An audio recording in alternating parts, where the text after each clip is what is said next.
Ganjil itu di dalam satu tahun ada 3 yang besar. Yang ganjil adalah yang besar 10 akhir Ramadan, ada Lailatul Qadar di dalamnya. Yang genap itu ya ada pada 10 Muharram. Seluruh Nabi dan Rasul ya terutama yang mengalami cobaan yang berat dan terbebas pada tanggal 10 Muharram. Dan genap dan ganjil itu ada pada 10 awal Zulhijjah dari 1 sampai 10. Ada beberapa versi hadis yang diungkapkan oleh Rasulullah Shallallahu Alaihi Wasallam. Di antaranya beliau menganjurkan untuk berpuasa, kemudian berkurban dan berhaji bagi yang sanggup, karena pada 10 itu tidak ada seorang yang keluar dari rumahnya, tidak amal yang paling baik ya melebihi daripada berjihad di jalan Allah ya, daripada menumpahkan darah orang lain dalam peperangan, kecuali dia keluar dari rumahnya membawa harta, kemudian dia pulang hartanya tidak ada lagi. Nah, ini kan seperti orang berhaji kan begitu, bawa harta pulang tidak ada, dia membawa hasil dari ibadahnya. Seorang pagi-pagi membawa kambing hewan kurbannya, pulang tidak lagi dia bawa ke rumahnya hewan tersebut, artinya berkurban. Nah, kita angkat satu di antaranya adalah berpuasa ya. Di dalam sanad dari Abdullah bin Abbas ya, Ani bin Abbasin radhiyallahu an qala Rasulullah sallallahu alaihi wasallam, dari Abdullah bin Abbas ya radhiyallahu anhuma ya, bahwa Rasulullah sallallahu alaihi wasallam bersabda, yaumul ladzi ghafarallahu li Adama alaihi salam fi awwali yaumin min Zulhijjah, faman shoma zalikal yaum ghafarallahu lahu kullu zambin. Hari Allah mengampuni kesalahan Adam terjadi pada hari pertama ya bulan Zulhijjah. Siapa yang berpuasa pada hari itu, Allah mengampuni setiap dosanya. Wal yaumus sani, hari yang kedua, yaumul ladzi istajaballahu du'a Yunus alaihi salam fa akhrajahu min batnil hud. Man shoma zalikal yaum kaman abadallahu sanatan lam ya'sillah fi ibadatihi tarfata'in. Hari kedua Allah menerima doa Yunus alaihi salam, maka dikeluarkannya Yunus dari perut ikan. Siapa yang berpuasa pada hari itu, kata Rasulullah ya, seperti orang yang beribadah 1 tahun tanpa maksiat walau sekedip mata ya. Nah, ini kalau kita lihat jangan salah memahami makna hadis ini ya. Kalimat bahasa Arab itu kaya dengan khazanah ya. Tadi diungkapkan maka dikeluarkannya Yunus, itu kalimat fa, maka di dalam kaidah bahasa Arab sebagai huruf penghubung ya, kata penghubung. Kalau bahasa Inggrisnya kan conjunction itu ya, itu kata penghubung, ada 3 itu ya, wa dan fa, maka summa kemudian. Ini punya makna, kalau wa itu muttabi, artinya apa? Dia berurutan, mengikut, ma'a ya, ini dan ini dan ini dan ini, itu dekat dia. Kalau fa itu punya jarak, makanya dia diterima doanya la ilaha illa anta subhanaka inni kuntu minaz zalimin pada 2 Zulhijjah, dan nanti maka dikeluarkan nanti pada 10 Muharram. Jadi nggak bertentangan ini hadis ya. Jadi jangan pula konflik ya, komplain, wah itu kan sejarah yang benar kan 10 Muharram Nabi Yunus keluar, kok dibilang Ustaz itu tanggal 2 Zulhijjah. Bukan, 2 Zulhijjah itu diterima doanya, permohonannya ya ungkapan penyesalan Nabi Yunus itu diterima Allah mulai 2 Zulhijjah. Itu ya maknanya. Jadi jangan salah pemahaman. Jadi siapa yang beribadah, dia berpuasa pada hari itu seperti orang beribadah selama 1 tahun tanpa ya bermaksiat sekedip mata. Ya kita nggak perlu sampai bingung kok sebesar itu. Ya lebih besar Lailatul Qadar. Lailatul Qadar itu sampai 80 tahun ya, dapat sekejap aja di malam itu 80 tahun lebih. Nah, jadi makanya kalau yang sunat ini Allah beri seperti itu, ini kurnia Allah yang perlu kita terima. Apalagi kita ini umat Muhammad ini umur kita pendek-pendek, nggak ada yang panjang. Orang dulu ratusan ke atas, bahkan ada 1000 pun ada umur orang dulu. Ya kita ini tak sampai 1/10-nya. Nah, jadi kalau Allah mau melipat gandakan seperti itu dalam fadhailul a'mal, ya keutamaan amal, itu hak Allah. Ya apalagi kalau dalam sejarah kalau kita kaji seperti riwayat yang membunuh 100 orang itu kan, dia bertekad mau tobat dan dia lakukan untuk pergi ke tempat tersebut. Ya Allah mengampuni, bahkan Allah ya mendekatkan bumi itu lagi. Kalau kita kaji hitung-hitungannya kan nggak imbang itu sebenarnya. Ya dari dulu pun sampai kita bilang pada masa Nabi Muhammad, kisos itu kan jelas, dibunuh satu, bunuh langsung, supaya jangan dia merembet membunuh banyak orang. Nah berarti kan 1 nyawa hutang 1 nyawa. Dia udah 100, berarti kan beban dosanya 99 nyawa lagi yang harus dia pertanggungjawabkan. Tapi karena dia kita bilang mau memang bertekad untuk jadi orang baik, apa susahnya sama Allah mengampuni? Ini problem ya. Jadi nggak perlu kita bingung dia memikirkan apa hak Allah ya, apa yang akan Allah berikan, itu nggak perlu kita pikirkan kayak mana teknis dan sebagainya. Sudah laksanakan, itu yang paling penting. Wal yaumus salis, hari yang ketiga, yaumul ladzi istajaballahu du'a Zakaria alaihi salam. Allah menerima doa Zakaria. Man shoma zalikal yaum, siapa yang berpuasa hari itu, istajaballahu du'aahu, Allah menerima doanya. Nah, jadi silahkan puasa kemudian malamnya berdoalah. Apa doa kita? Ya terserah, tidak dibilang di situ. Yang penting ya kita dianjurkan berdoa sesuai dengan kebutuhan, keperluan, permasalahan yang ada pada diri kita, keluarga kita, anak dan sebagainya.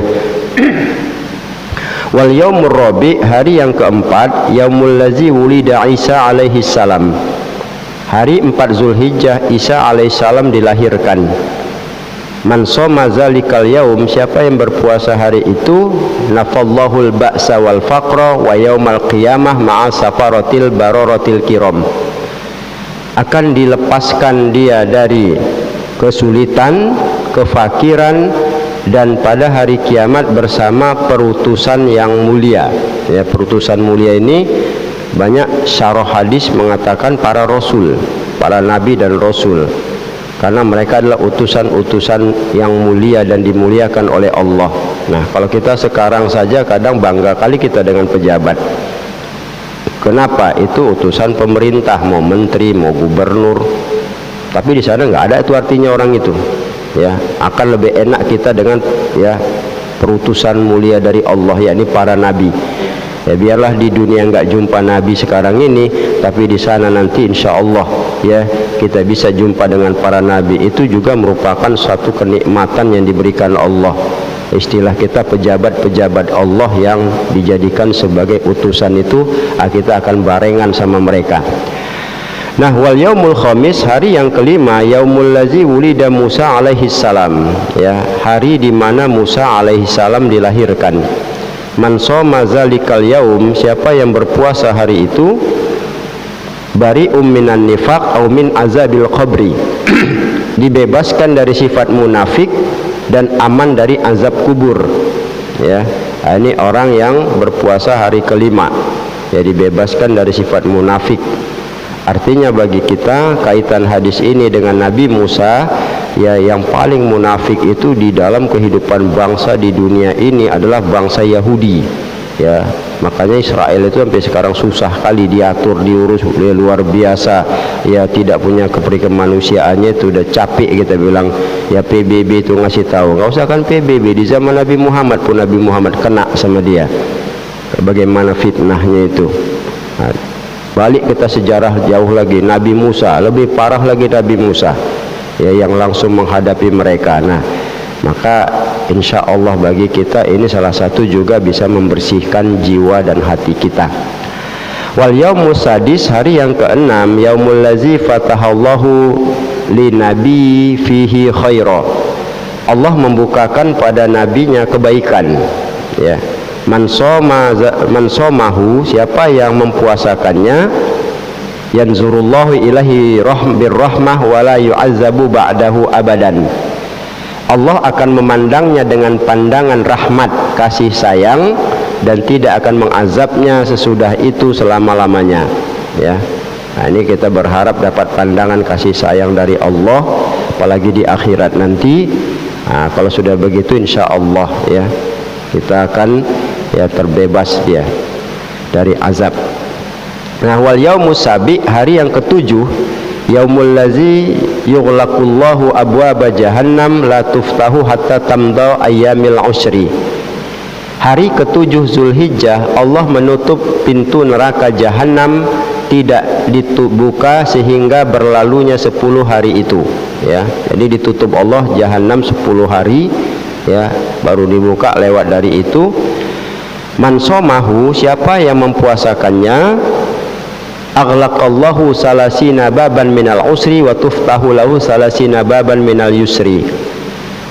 Allah menutup baginya 30 pintu kesulitan dan membuka baginya 30 pintu kemudahan ya. Hidup ini apa yang enggak sulit? Banyak problem kesulitan ya, enggak usahkan 30, kadang-kadang 5 aja kesulitan kita udah pening kepala kita ya. Makanya di Quran pun Allah sudah jamin dan janjikan, fa inna ma'al usri yusra, inna ma'al usri yusra. Sesungguhnya akan selalu diiringi kesulitan, akan ada kemudahan. Nah, maka salah satu membuka pintu kemudahan itu adanya ibadah sunat ya, diantaranya berpuasa pada bulan Zulhijjah ini ya, ini hari yang ketujuh.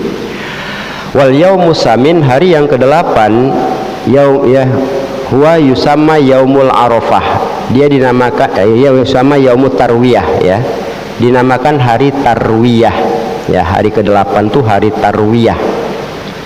Apa makna tarwiyah ya? Tarwiyah ini dari kata aro ya. Aro itu berpikir untuk menentukan pendapat, merenung untuk menetapkan sesuatu.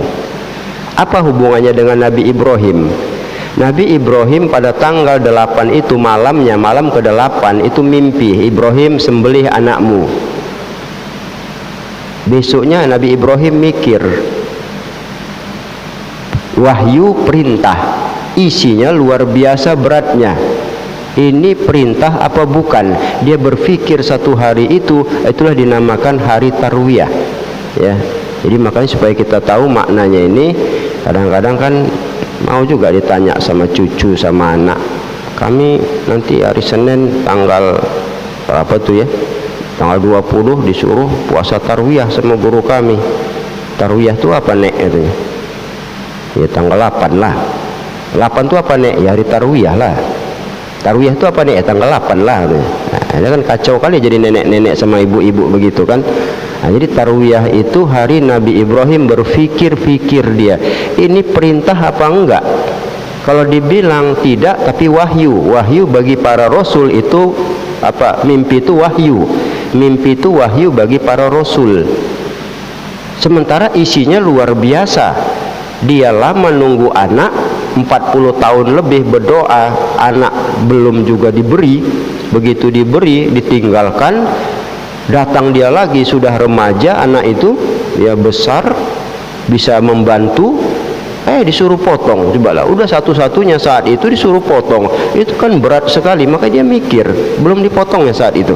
Itu dinamakan hari tarwiyah ya. Nah, man somahu, siapa yang mempuasakannya, kata Rasulullah, yu'tillahu ajron la ya'lamuhu illallah, diberi balasan pahala ganjaran kebaikan yang tidak diketahui kecuali hanya oleh Allah. Nah, nggak usah dipikir-pikir lah ini ya. Artinya apa mau dikasih Allah ya terserah, yang penting dikasih ya, apa yang paling baik bagi kita ya. Kita mikirkannya pun pening ya. Kenapa? Karena ini urusan rezeki ke depan kan Allah yang punya. Yang jelas lakukan itu. Wal yaumul tasi, hari yang ke-9, huwa yusama yaumul arafah. Nah, hari ke-9 dinamakan hari Arafah ya. Apa itu Arafah ya? Itu Arafah itu ya, kalau kita lihat, kalau dari segi arti, dari Arafah, kenal, tahu, ngerti, dia paham ya. Nah, kalau kita lihat pada sisi yang ada, Arafah itu kan ada 4 dia. Pertama ya, hari dan tempat di mana Adam alaihissalam dan Siti Hawa bertemu, itu yang dikenal dengan Jabal Rahmah itu.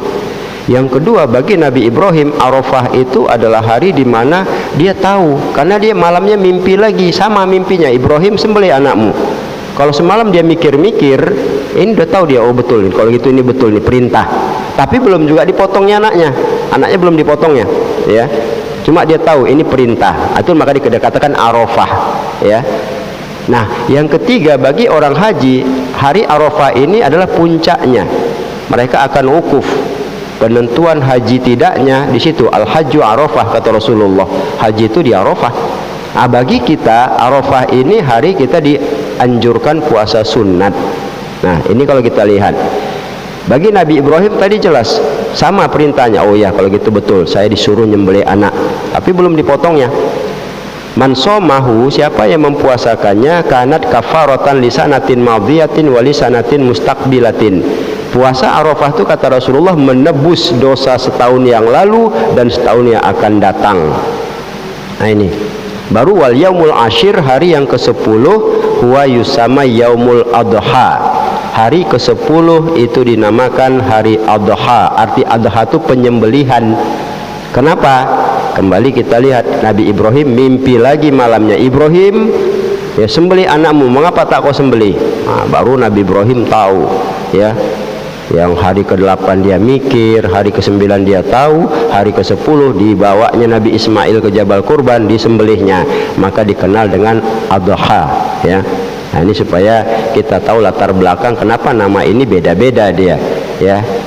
Kasusnya sama, melalui mimpi sebagai wahyu, nanya kejadian itu seperti itu yang terjadi pada diri Nabi Ibrahim.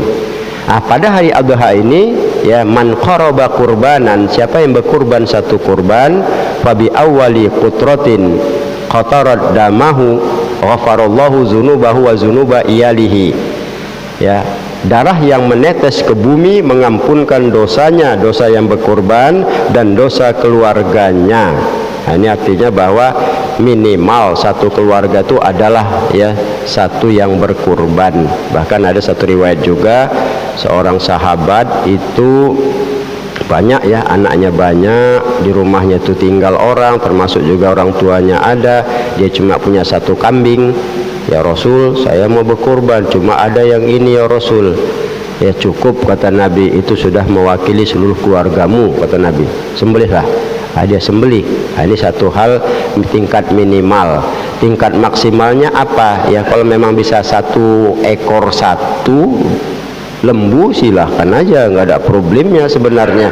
Karena Mu'az bin Jabal pernah membawa onta. Onta itu kan sama dengan sapi apanya ya, bobot apanya ya, 7 orang satu sapi, 7 orang satu onta, itu yang diungkapkan Rasulullah. Dia satu onta itu sendiri dia, yaitu Mu'az bin Jabal.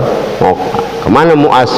Ini ya Rasul, mau saya bawa onta ini untuk dikurbankan. Udah, kendarai, kata Nabi. Nah, ini kan artinya kalau memang mampu sebesar itu silahkan ya. Nah, ini kan hal yang sebetulnya tidak perlu diperdebatkan. Oh mesti satu segini.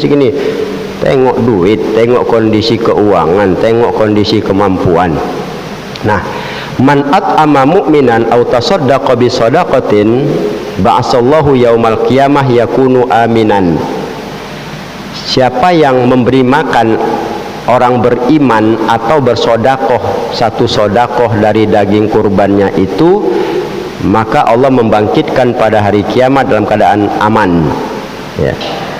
Wa mizanuhu asqala min jabali Uhud, dan timbangan sodakohnya itu melebihi pegunungan Uhud. Dan banyak lagi hadis-hadis lain sebetulnya kalau kita mau bicarakan, ya, bagaimana rasa amannya itu, ya. Allah akan jadikan kurban itu menjadi kendaraan. Azimu adhayakum wa ala sirati matoyakum, kata Rasulullah. Besarkan hewan kurbanmu, karena dengannya lah kamu akan melewati